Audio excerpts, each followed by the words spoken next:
یاد رکھے، موت کو یاد رکھے، موت کے فرشتے کو یاد رکھے۔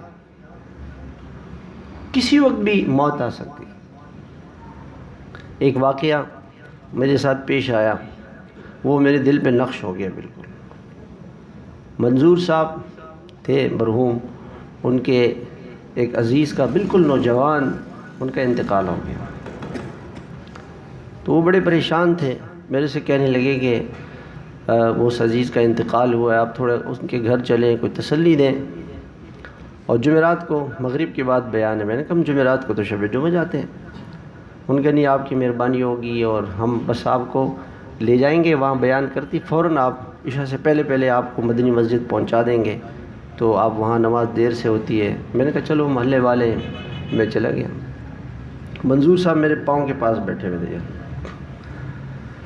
تو میں نے کہا جی وہ تو جو عزیز تھا نا ہمارا، وہ تو چلا گیا، وہ تو گیا چلا گیا، اب ہم میں سے کس کے پیچھے موت کا فرشتہ لگا ہوا ہے، اور کس کی زندگی کی آج کی رات آخری رات ہے یہ ہمیں پتہ نہیں۔ ہم اپنی موت کی فکر کریں، ہمیں اپنی موت، تھوڑا سا ای کو کم کر دو تھوڑا سا، ہمیں اپنی موت کی فکر کرنی چاہیے۔ وہ تو چلا گیا، اب پتہ نہیں ہمارے ساتھ کیا ہونے والا ہے۔ تو یہ بات میں نے کہہ دی، اور میں نے کہا پتہ نہیں کس کی زندگی کی آخری رات ہے۔ اگلا دن جمعے کا دن تھا، تو جمعے کی نماز ہم نے پڑھی مسجد میں گھر آیا تو منظور صاحب کے بیٹے کا فون آیا کہ میرے والد کا انتقال ہو گیا۔ میں نے کہا یار وہ تو کل مجھے لے کے گئے تھے وہاں بیان کروایا، ابھی جمعے کی نماز میں مسجد میں تھے، کہاں گھر آئے اور انتقال ہو گیا۔ اور اگلی رات یعنی مغرب کے بعد جمعرات کو ہم نے یہ بات کی، اور اگلی عشاء کے بعد جنازہ ہوا، اور وہ زندگی کی آخری رات تھی۔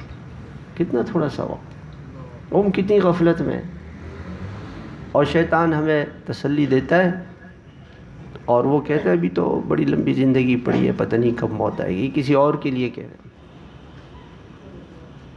کسی اور کے لیے کوئی بھروسہ نہیں، کسی وقت بھی موت آ سکتی ہے، کسی وقت بھی۔